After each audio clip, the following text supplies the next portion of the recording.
위슬블로우라는 말을 들어보신 적 있으시죠? 네, 우리말로는 내부 고발자라는 표현입니다. 즉 내부에 어떤 정보를 가진 사람이 외부에 또는 제3자에 폭로를 하는 것을 말하는 거죠.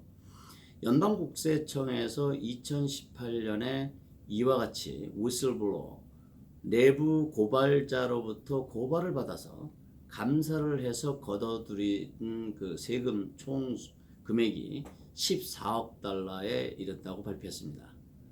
그런데 연방국세청에서는 이 14억 달러를 연방국세청에서만 갖고 마느냐, 그런 것이 아니라 이 중에 일부를 내부 고발자에게 포상금으로 지급하는데 그 금액이 무려 3억 달러나 된다고 발표했습니다. 이것은 21.7%에 해당되는 것인데요. 자, 이렇다 보니 연방국세청에서는 상당히 이 프로그램에 대해서 성공적이라고 발표를 하고 있습니다. 그래서 국세청장인 코엔은 연방국세청에서 실시하는 위슬블로우 프로그램이 상당히 워킹을 잘하고 있다라고 상당히 고무된 상태에서 이 프로그램을 계속해서 진행해 나갈 그런 의지를 발표를 했습니다. 자, 그러면 역사적으로 내부 고발이 이루어지는 것이 주로 어떻게 이루어지느냐? 일반적으로 전 배우자 또는 전 종업원 또는 비즈니스 파트너 이런 사람들로 하여금 일반적으로 고발이 많이 이루어지고, 또 연방국세청에서 이렇게 고발이 이루어지면 무조건 감사하고 조사하는 것이 아니라 그냥 일종의 시기성 고발 또는 그냥 그 감정적이 섞인 고발, 이런 것에는 접수만 받지 실질적인 액션을 취하지 않습니다. 그러나 만약에 어떤 확실한 증빙 자료를 같이 제출하면서 고발을 했을 때는 국세청에서는 바로 움직이게 되죠.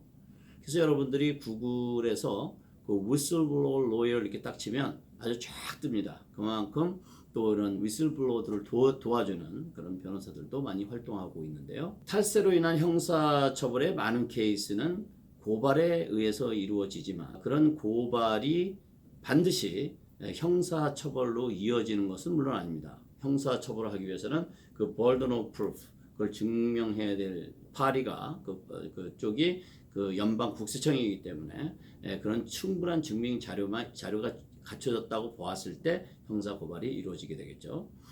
그리고 비단 말씀드렸던 것처럼 뭐 전 배우자, 전 종업원, 전 파트너 이런 사람들만 고발을 해서 이런 일이 이루어지는 것이 아니라 어떨 때는 스스로가 스스로에게 고발하는 경우도 있어요. 실제로 있었던 케이스인데요.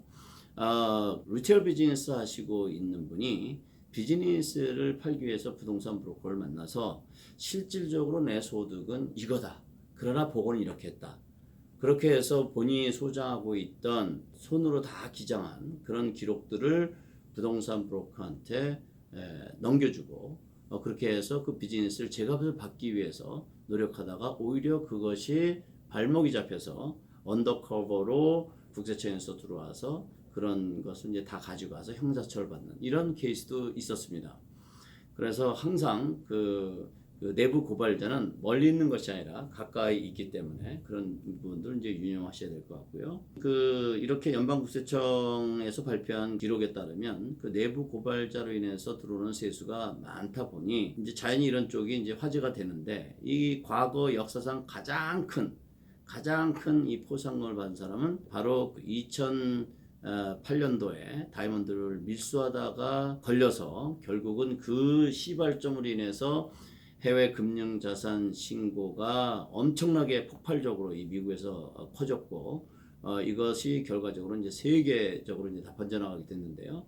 그 바로 시발점이 됐던 UBS에서 근무했던 전 직원, 그 사람 이름은 브래들리 브로켄펠드인데 이 사람이 받은 포상금이 무려 1억 400만 달러입니다. 상당히 많이 받았죠. 그렇게 하고 이 사람에 인해서 이 사람뿐만 아니라 그 주위에 많은 사람들이 결국은 옥고를 치르게 된 그런 사건이었습니다. 어쨌든 간에 내부 고발자를 두려워하는 것보다는 이런 일들이 발생되지 않도록 첫째는 모든 것을 클리어하게 잘하는 것이 중요하겠고, 두 번째는 또 인간관계도 역시 서로 적이 되지 않도록 잘 가져가는 것이 중요하다고 생각하겠습니다. 오늘은 내부 고발자들이 어떻게 국세청에 영향을 주고 또 그걸로 인해서 국세청에서는 얼마만큼의 소득을 또 세금을 걷어들이는지를 알아봤습니다. 다음에는 또 다른 토픽 가지고 여러분 찾아뵙도록 하겠습니다.